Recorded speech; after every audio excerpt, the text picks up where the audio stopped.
Audiolivro Herdeiros do Reino: Quatro jovens em Babilônia e sua fidelidade a Deus, de Josanã Alves. Capítulo 9: Depondo as armas. Alexander Solzhenitsyn disse: Adoramos tudo o que é agradável, tudo o que é confortável, tudo o que é material. Adoramos coisas. C.S. Lewis afirmou: o homem caído não é simplesmente uma criatura imperfeita, que carece de aperfeiçoamento. Ele é um rebelde que deve depor suas armas. Em seu livro Worship, John MacArthur relata a seguinte história. Em 1977, uma senhora mexicana chamada Maria Rubio estava preparando uma comida típica da culinária de seu país, chamada burrito.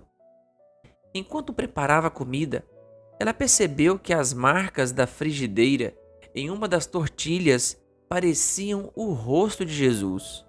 Empolgada, ela mostrou a tortilha ao marido e aos vizinhos, e todos concordaram que havia um rosto gravado ali, e que realmente tinha semelhança com as conhecidas imagens católicas romanas de Jesus. Então, ela foi ao padre para abençoar a tortilha. Ela testemunhou que a tortilha havia mudado sua vida, e seu esposo concordou que ela era uma esposa mais tranquila, feliz e submissa desde a chegada da tortilha. O padre, não acostumado a abençoar tortilhas, ficou um tanto relutante, mas concordou em fazê-lo. Dona Rubio levou a tortilha para casa, colocou-a em uma moldura com pilhas de algodão para fazer parecer que estava flutuando nas nuvens. O Sr. Rubio construiu um altar especial para ela. Eles colocaram tudo em uma cabana de madeira no quintal e abriram o pequeno santuário aos visitantes. Em poucos meses, mais de 8.000 pessoas foram ao santuário do Jesus da Tortilha. Em poucos meses, mais de 8.000 pessoas foram ao santuário do Jesus da Tortilha, e todas concordaram que o rosto nas marcas de queimadura da tortilha era o rosto de Jesus, exceto um repórter que disse que parecia com Leon Spinks, campeão mundial de boxe peso pesado na época. Spinks era notoriamente pouco atraente, porque lhe faltava a maioria dos dentes da frente. Em 2 anos, mais de 35.000 pessoas visitaram o santuário. Por 28 anos, os peregrinos continuaram vindo para ver a Santa Tortilha. Com o tempo, as marcas de queimadura desapareceram e a imagem ficou difícil de distinguir, mas as pessoas ainda queriam adorar no santuário. Então, em 2005, a neta da senhora Rubio levou a tortilha para a escola para mostrar para seus amigos. Alguém a deixou cair acidentalmente e ela se espatifou. A senhora Rubio ficou com apenas fragmentos da tortilha estilhaçada flutuando nas nuvens de algodão. Mas ninguém parecia mais interessado e a família Rubio finalmente fechou o santuário, deteriorado. No capítulo anterior, estudamos sobre a importância da adoração para uma vida cristã sólida e fiel. Começamos este capítulo com uma história que nos ensina o perigo de distorcer a adoração. O relato da família Rubio é um bom exemplo de como o ser humano é capaz de adorar qualquer coisa e de qualquer forma. Nesse caso, como diferenciar a bênção da adoração do perigo da adoração? A resposta é simples. A verdadeira adoração está fundamentada em claros princípios bíblicos. A Bíblia nos apresenta cada aspecto da verdadeira adoração. Conhecer esses princípios nos dará a segurança de estarmos sendo verdadeiros adoradores. De acordo com Cristo, está chegando a hora, e de fato já chegou, em que os verdadeiros adoradores adorarão o Pai em espírito e em verdade. O Pai procura pessoas que o adorem desse modo. João 4, versículo 23.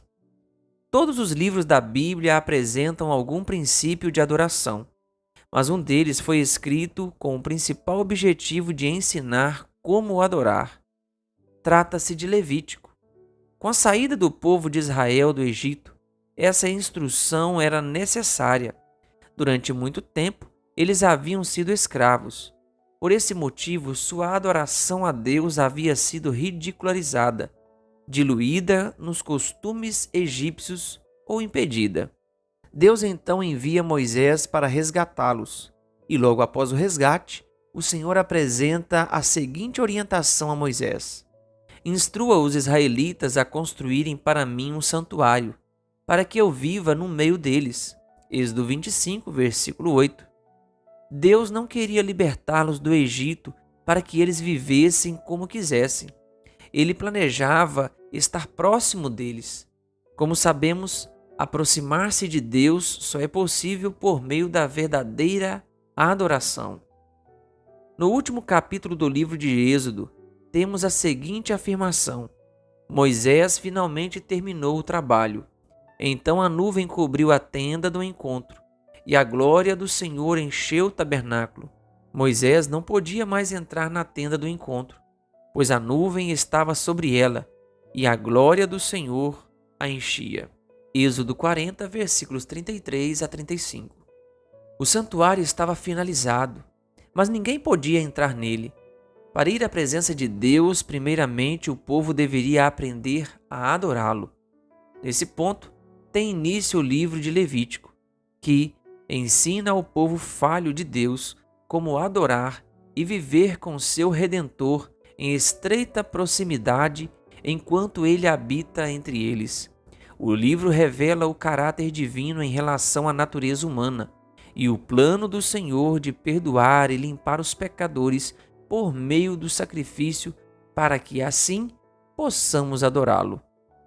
Enquanto o livro de Êxodo apresenta o ser humano sendo redimido, Levítico apresenta o ser humano adorando o Deus que o redimiu. Em Êxodo, a ênfase é Deus se aproximando para salvar. Em Levítico, a ênfase é o ser humano se aproximando para adorar o Deus que o salvou. Por isso, se queremos entender a verdadeira adoração, devemos começar pelo livro bíblico da adoração, que é Levítico. Sabe o que temos em comum com os israelitas que receberam o livro de Levítico? Temos a necessidade de adorar. Somos criaturas espirituais e o impulso para a adoração é uma das necessidades humanas básicas que Deus projetou em nosso coração. Quando as pessoas rejeitam a Deus, elas invariavelmente adoram falsos deuses. Isso é verdade até mesmo para um ateu. Ele adora a si mesmo. Uma das orientações do livro de Levítico acerca da adoração correta está no capítulo 19. Nesse capítulo, Deus orienta seu povo sobre como adorá-lo por meio da obediência.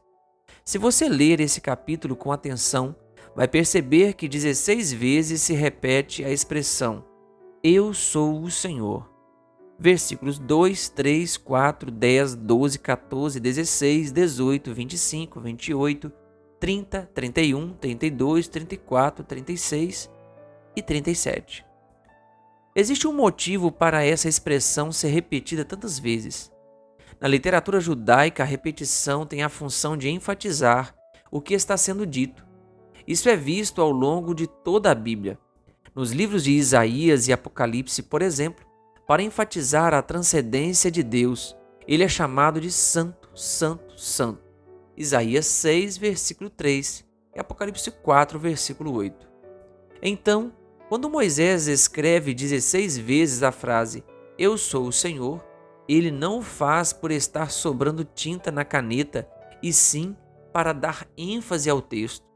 Por meio de Moisés, Deus está querendo nos ensinar que, para adorá-lo, precisamos em primeiro lugar decidir quem é o Senhor da nossa vida. Deus está dizendo: Eu sou o Senhor do universo e de tudo o que existe. Mas você tem que decidir se eu serei o Senhor de sua vida. Precisamos entender que nos tornamos servos daquilo que adoramos e que todos adoramos alguém ou alguma coisa. O problema é que muitas vezes estamos adorando seres ou coisas erradas. Na prática, essa decisão de decidir quem é o Senhor de nossa adoração acontece da seguinte maneira: quando acordamos e não vamos à presença de Deus para buscá-lo por meio da devoção pessoal ou familiar, não estamos apenas deixando de ter um momento na presença de Deus, também estamos afirmando que somos senhores do nosso tempo, pois fazemos com ele o que queremos e não o que Deus quer. Quando decidimos ingerir alimentos ou substâncias que sabemos que destroem nosso corpo, a consequência imediata não é o prejuízo da saúde, mas a afirmação de que somos senhores de nosso corpo e fazemos com ele o que bem entendermos. Quando ao final de um mês de trabalho decidimos que não iremos devolver os dízimos e as ofertas, não estamos simplesmente deixando de levar dinheiro à igreja. Estamos decidindo que somos senhores dos recursos financeiros. Então, se queremos adorar verdadeiramente, devemos decidir quem é o Senhor em nossa vida. Quem irá nos governar? Nossa vontade ou o Senhor Deus? Foi essa a decisão que Daniel e seus amigos tomaram diante da mesa cheia de comidas finas de Nabucodonosor. Diante dos decretos para adorar uma imagem ou proibindo a oração, eles decidiram que nem a segurança, nem a fome, nem a comodidade seriam senhores naquele momento, mas a vontade revelada de Deus. Ellen White afirma: justamente na medida em que a palavra de Deus é recebida e observada, impressionará ela com sua potência e tocará com sua vida toda fonte de ação, toda face do caráter. Purificará todo pensamento, regulará todo desejo. Aqueles que fazem da palavra de Deus sua confiança vão se portar como homens e serão fortes. Eles vão se erguer acima de tudo quanto é baixo a uma atmosfera isenta de contaminação. Quando o ser humano se acha em ligação com Deus, aquele inabalável propósito que guardou José e Daniel entre a corrupção de cortes pagãs tornará sua vida de imaculada pureza. Há alguns anos escrevi um texto em meu caderno de oração, em que afirmava meu desejo de ter Deus como o Senhor da minha vida. E a partir daquele dia, diariamente escrevo ou renovo em oração esse desejo de depor minhas armas e me submeter ao senhorio de Deus em minha vida. Descobrir que essa deve ser uma decisão diária, pois a cada momento descubro coisas que preciso levar ao completo domínio de Cristo. Gostaria de convidá-lo a escrever um texto ou expressar em oração neste momento sua decisão de que Deus seja o Senhor. Fale a Ele quais aspectos de seus pensamentos, palavras ou condutas ainda não estão sob o completo domínio da vontade dEle. Peça perdão e força para viver de acordo com a vontade e direção divina. Clique no link na descrição deste vídeo e assista a um vídeo disponível. Esse material pode ajudá-lo a compreender o processo de entrega e transformação. Que Deus lhe abençoe.